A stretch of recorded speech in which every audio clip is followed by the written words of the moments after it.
And welcome back to Neon Fastique. On this week's episode, something old, something new, and something blue. Yes, this is what happens when you say to yourself, I'm going to have a break from action figure collecting this month. But bargains galore, and we just can't help ourselves, can we? Anyway, let's take a look at some of my latest toy hauls.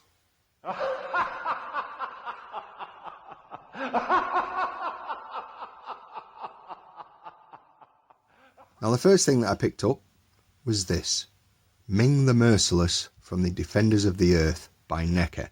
Now, for those of you that don't know, Defenders of the Earth was an animated cartoon series back in 1985, and again in 1986, a line of action figures and vehicles were produced by the toy company Galoob. Now, this is Neca's interpretation. Now, I first saw this when this was released, and I was like, wow, the detail is incredible. But then a friend of mine picked one up recently, and I was kind of sold on it. So this is it. So just look at the detail there. That is fantastic. Now, it stands at over 7 inches tall, multiple points of articulation, comes complete with 6 accessories. All are extremely well detailed. And this particular figure is 3 of 5 to be released. So obviously the figures that I've seen available at the moment are Ming the Merciless, the Phantom, and Flash Gordon.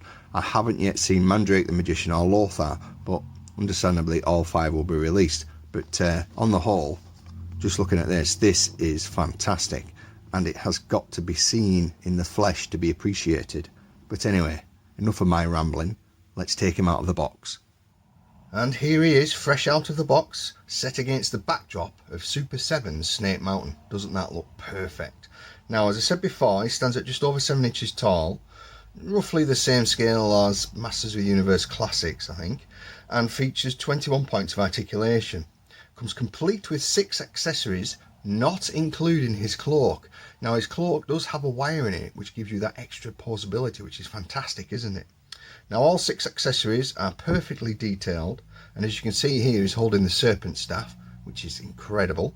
Now, the attention to detail is literally mind-blowing, and the facial sculpt, well, that literally is only a face a mother could love. Now, after I received this, I asked myself, I wonder if it's still possible to get hold of an original Defenders of the Earth action figure from 1986. Anyway, I think you know what I'm going to say, so let's take a look. And here we have a mint on card original Ming the Merciless from Defenders of the Earth by Galoob from 1986. Isn't this gorgeous? Now, I managed to pick this piece up, believe it or not, in Italy, where these are relatively inexpensive, unlike here in the UK. Now, the card art and everything is fantastic, nice, crisp, clean. Now, the figure itself comes with various accessories, a cloak, multiple points of articulation, and with power punch action, which we'll take a look at later. And these stand at around 4.5 to 5 inches tall, so bigger than your 3.75.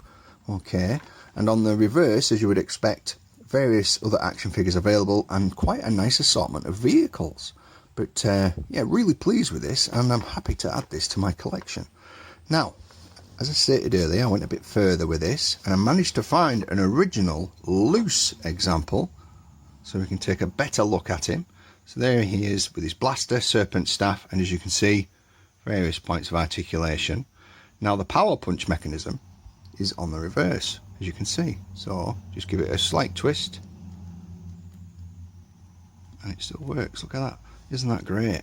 Now, these are really good action figures, so I'm really impressed. But a nice piece of toy history as well also. Now, let's see what else I managed to pick up. So another item that I picked up recently was this original carded Advanced Dungeons and Dragons Warduke solid plastic figure from LGN Toys from 1983. Now, I saw this and I was like, ooh, because I collect Warduke action figures, and you seldom see them like this.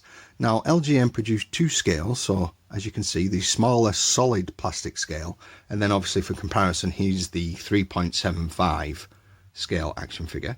Okay.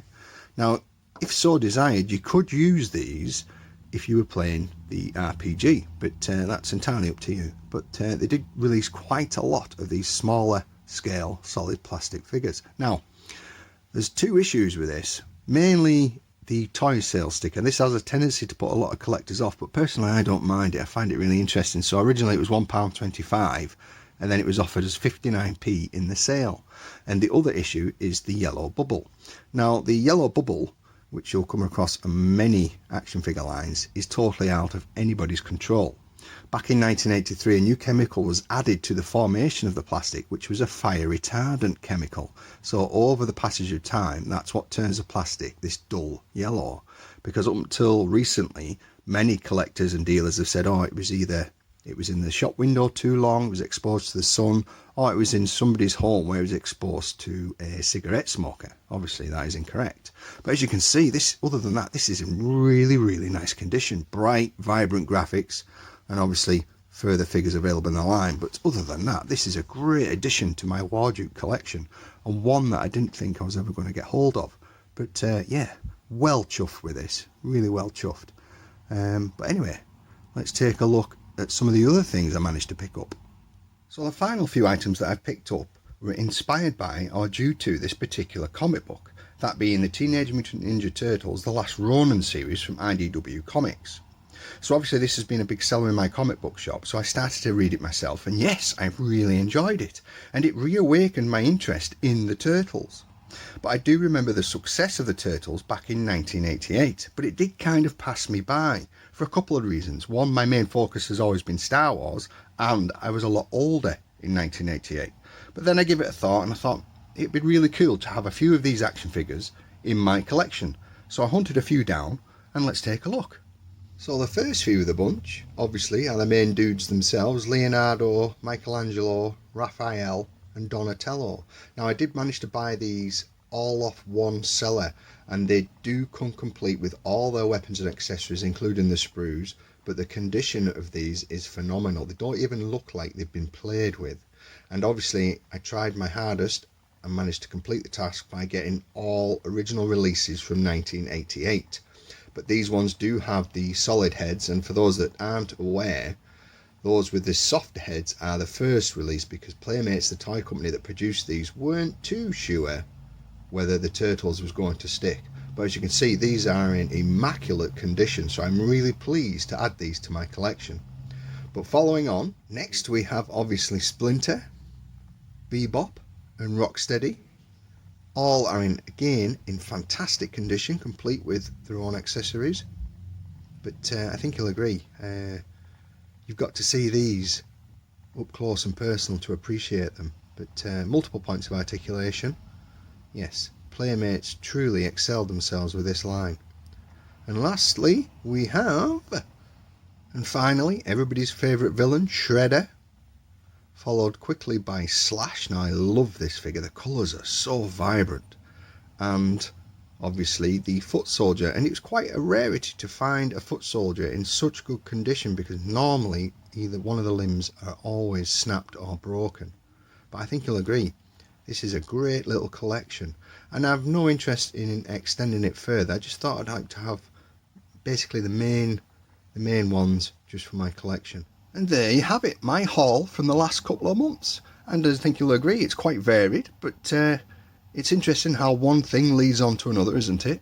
That's how our collections grow so big. But have you picked anything up over the last couple of months? If so, leave a comment below. But as always, thank you very much for your time for watching. I hope you've enjoyed this video. Take care, and I'll see you in the next one. Cheers.